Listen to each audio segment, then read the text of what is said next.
There are Harley-Davidsons you customize to make them faster. There are Harley-Davidsons you customize to make them lower, louder, or meaner. And then there are Harley-Davidsons where apparently the only question is, how much stuff can we physically attach to this thing? Lights? Add 'em. Chrome? Obviously. Rails? Why not? Another light? Absolutely. At some point, you're no longer sure whether you're looking at a motorcycle, a custom car, or a small electrical grid that happens to have 2 wheels.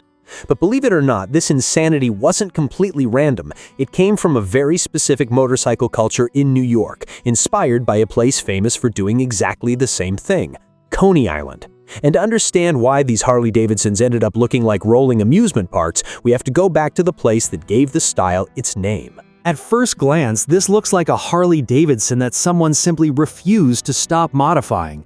There are lights everywhere. Chrome covers practically every surface. There are rails, luggage, decorative metalwork, extra accessories, and enough shiny parts to make a normal motorcycle look completely unfinished by comparison. And just when you think you found every accessory on the bike, you notice another light hiding behind a chrome rail. But here's the interesting part. This isn't simply a Harley-Davidson with too many accessories. It's part of a very specific custom motorcycle tradition known as Coney Island style. And if you've never heard of it before, you're about to discover one of the most visually ridiculous, fascinating, and surprisingly historic ways people have ever customized a Harley. Because while most motorcycle styles are built around a certain philosophy, Coney Island style basically follows one simple rule: more is more. Coney Island style developed around the New York area, particularly during the middle of the 20th century, with the tradition becoming especially recognizable from the 1950s through the following decades. These weren't factory Harley-Davidson models. There was no Coney Island model sitting on a Harley dealer's showroom floor.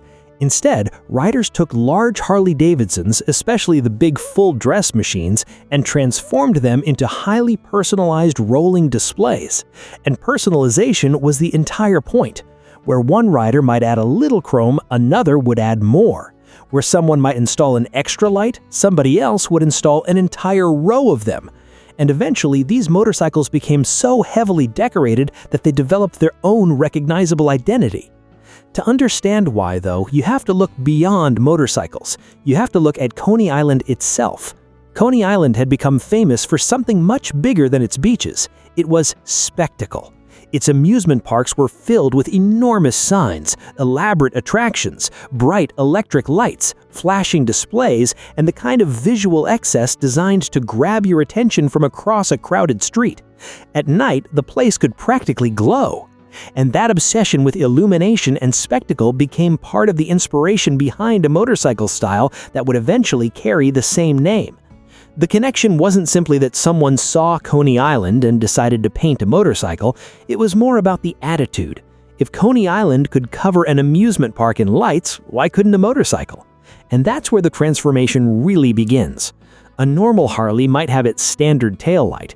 A Coney Island-style Harley might have several. Then perhaps another light gets added, then another. Soon you've got a light bar, then additional marker lights around the rear, then decorative lights around the rear, then more lights underneath or around the luggage. And eventually the back of the motorcycle can start looking less like the rear of a motorcycle and more like a miniature illuminated automobile. This is one of the defining characteristics of the style. Lights weren't simply there because the motorcycle needed them, they became decoration, they became jewelry. They became part of the motorcycle's identity. And once you understand that, the rest of the bike starts making sense, because the same philosophy applies to almost everything else. Take chrome. A normal motorcycle might have some chrome. A Coney Island motorcycle asks a much more important question. Why isn't everything chrome? Engine covers get polished, rails get added, fenders get decorated, the handlebars get dressed up. Mirrors become larger and more elaborate. Exhaust systems become part of the visual display. Even small pieces that would normally disappear into the motorcycle can become opportunities for decoration.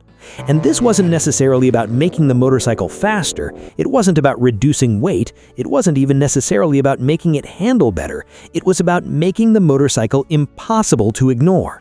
That's an important distinction when comparing Coney Island style with something like a traditional chopper. A chopper generally moves towards simplicity, remove the unnecessary parts, strip away the weight, Stretch the frame, change the proportions, make the motorcycle look longer, lower, and more aggressive. The Coney Island approach goes in almost the exact opposite direction. If a chopper asks, "What can I remove?" Coney Island asks, "What else can I add?" And that difference becomes obvious when you put them next to each other. One motorcycle might have a narrow seat, minimal fenders, and almost nothing surrounding the engine. The other might have chrome rails, luggage, lights, a fairing, decorative hardware, multiple mirrors, and enough visual detail to keep you staring at it for minutes. It's almost as if someone looked at the back of a 1950s Cadillac and thought, "That's nice, now make it fit on a Harley." And the further this idea developed, the more elaborate the motorcycles became. Some bikes were relatively restrained by Coney Island standards, others were absolutely covered. This is where the term garbage wagon can also appear when researching the style. It's a nickname associated with these heavily decorated New York area motorcycles, and it gives you a pretty good idea of just how excessive some examples became. But calling one a garbage wagon doesn't necessarily mean it was badly built, quite the opposite. Many of these motorcycles represented enormous amounts of time, money, craftsmanship, and personal expression. The goal wasn't to make something elegant in the minimalist sense, the goal was to make something that looked like nothing else on the road. And that brings us to one of the most important parts of the Coney Island tradition: competition. Not necessarily an organized competition with judges and trophies, but a cultural competition. If one rider had a few lights, another could have more. If one motorcycle had impressive chrome, another could go further. If someone built an elaborate rear section, somebody else could make theirs even more elaborate. The motorcycle became a canvas, and every empty space started looking like an opportunity. A blank section of fender? Add something. An empty section near the rear? Add a light. A piece of metal that isn't shiny enough? Chrome it. And once the motorcycle was already covered in accessories, adding one more didn't seem quite as crazy. And that is how you get from a normal Harley-Davidson to something that looks like it belongs in an entirely different category of vehicle. But the most fascinating examples take this philosophy to another level. And one of the motorcycles that has become almost synonymous with Coney Island style is a machine known as Black Swan. Black Swan isn't just another heavily customized Harley-Davidson, it's the kind of motorcycle that makes the entire concept immediately understandable. Look at it for a few seconds and you'll see why. The motorcycle is covered with elaborate chrome work, decorative pieces, and an extraordinary amount of lighting. The rear is especially spectacular. There are rails, lights, metalwork, and layers of detail that make the bike look less like a conventional motorcycle and more like a rolling sculpture. And this is where the Coney Island style really comes together. The lights, the chrome, the American car influence, the accessories, the craftsmanship, the sheer refusal to leave anything alone. Black Swan demonstrates that these motorcycles weren't just built to transport someone from one place to another, they were built to make an entrance. And once you see a bike like this, the phrase over-accessorized Harley doesn't seem adequate anymore. Because this isn't just about adding accessories, it's about creating an entire visual language. And once riders started pushing that language further and further, the motorcycle could become almost unrecognizable compared to the Harley that originally rolled out of the factory. But Black Swan is only one example. There are other Coney Island motorcycles that took this same philosophy in completely different directions. Some focused heavily on lighting, some emphasized chrome, some incorporated enormous luggage and touring equipment.